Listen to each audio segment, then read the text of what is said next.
Am I the a-hole for refusing my mother-in-law move into my home? My husband, 27 male, and I, Julie, 27 female, got married in August of 2024 and bought our first home in December of 2024. My husband moved to my state in 2023 when I was still living with my mom. My mom let him move in rent-free and didn't expect much from him because she wanted us to be able to save for our wedding and our new home.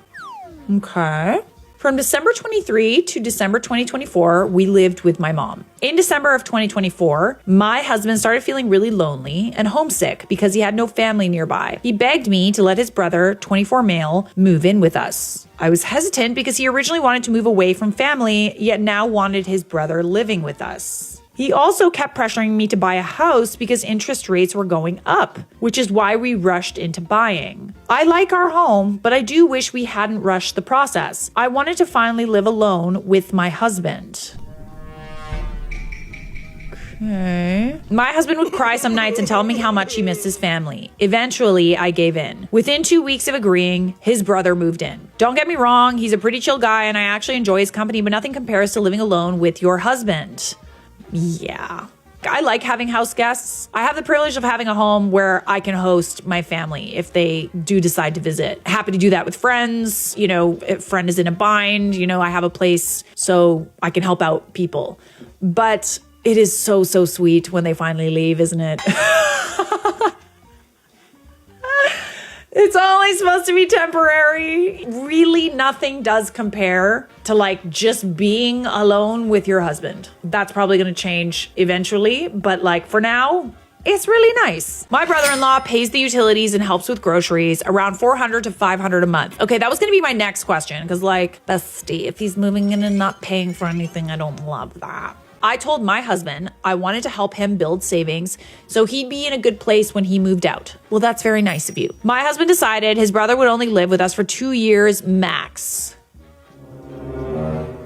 That's a long time. I agreed because we're not planning on having kids soon, and that was part of why I wanted our space to ourselves. A year ago, my mother-in-law wanted to move in with her husband and her mother-in-law to my house. I guess they saw that our house has a lot of rooms and thought it would be a great idea to stay with us. I put my foot down finally and said no. Just because the house has a lot of rooms, that does not mean that those rooms are just like up for grabs. My husband brings up how he tolerated living with my family for a year, so why can't I tolerate living with his? I beg your finest pardon. Tolerated? Didn't your family like help him out when he couldn't afford to like live alone? Your mom let him move in rent-free and didn't expect much from him because she wanted you to be able to save for your wedding and your new home. So I'm sorry, he tolerated living rent-free in your parents' house? That's not the same thing. I'm not loving this, bestie. The thing is, his mom has never really done anything for me. Yeah, see, it would make sense if like your mother-in-law hosted you in the same way that your mom hosted him. I don't really understand this like, oh, well, we live with your family, so now let's live with mine. It's not the same thing. I've stayed at her house maybe 4 days total. She didn't help with the wedding at all, not even flipping tortillas while my mom was running around doing everything. Our wedding was budget friendly, but beautiful. My whole family helped. Aunts, uncles, cousins, everyone pitched in and had fun. His family had to travel to my state, but they mostly sat down and left early. They sound kind of like freeloaders, I ain't gonna lie. Even his younger brother, the one that lives with us now, and his close cousin left for 3 hours during the wedding to go sightseeing. Oh, sorry. Yeah, we'll just be here when you get back.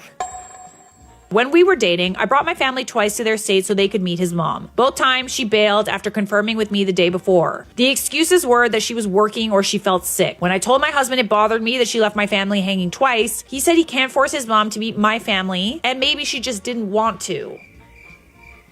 I'm not gonna lie, honey, I'm not really a fan of how your husband is conducting himself through this entire thing. And I say that with love. I'm just saying. When my husband moved to my state, I would send his mom pictures of him doing different things, thinking she might be worried about him. I sent her photos of his first car, him getting ready for his first day at his new job, and of us with our first puppy. I got nothing back. No thanks, no comment, not even a thumbs up. After 2 months, I gave up. Fast forward to September 2025. My husband, my brother-in-law, and I went to his state to visit family. We stayed at a family ranch for a few days. I finally got to socialize with his cousins and actually got along with some of them. However, his mom always complains about her ex, my husband's father. I honestly wanted to build a relationship with him, but my husband and his brother don't like him. His mom tells stories about him, but in the most awkward way, she also shows off how she tried so hard to maintain a relationship between her sons and their dad.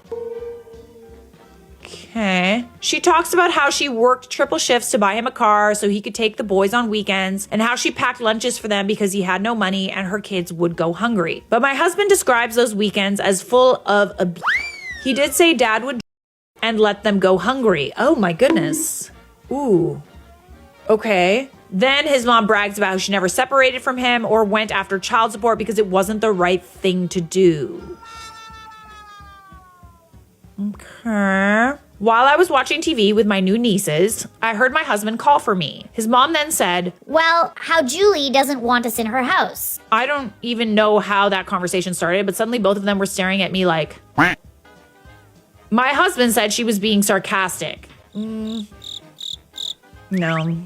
So I said, yeah, I told my husband that if his dad keeps insisting on moving in, I'd tell you. She hates that man, so she immediately snapped and said, What? He wants to move in with you guys? I said, I told my husband to tell him he has a wife to take care of. It's not my fault he got remarried. He's a full-grown adult looking for refuge at his newlywed son's house. He shouldn't even ask because my answer is no. Ooh, did he actually ask? Wait, did I miss something? I feel like you're just saying that. She went on a rant about how he doesn't have a right to ask because he's never done anything. I cut her off and said, I like having my house. I like having rules and I wouldn't give it up for anything. Now my brother-in-law's 2 years are almost up. I told my husband that since we're planning to start our master's program this year, maybe his brother could stay another 2 years until we finish.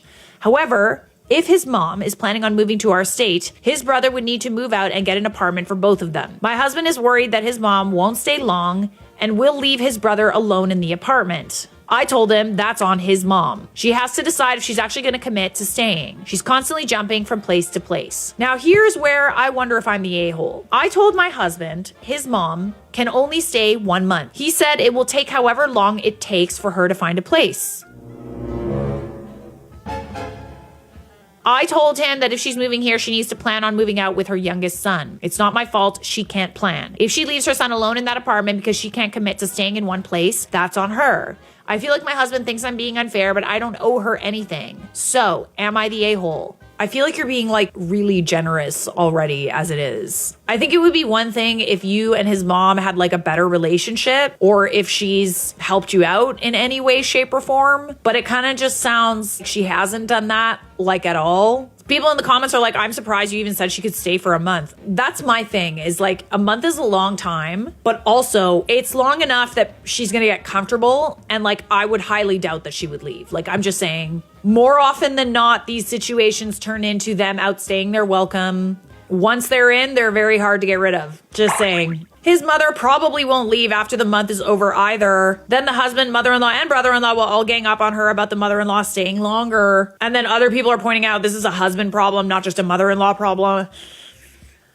Yeah, I hate to say it, OP, but I don't love how your husband's acting. There's something about the way that he's not putting your feelings first that I really, really don't like.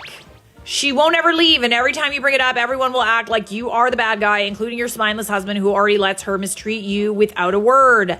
Yeah, that part. You need to put your foot down. I honestly, like, you already kind of said that you were going to let her live there for a month. I wouldn't have even done that. I'm just saying it's going to be very hard to get rid of her. You are not the a-hole.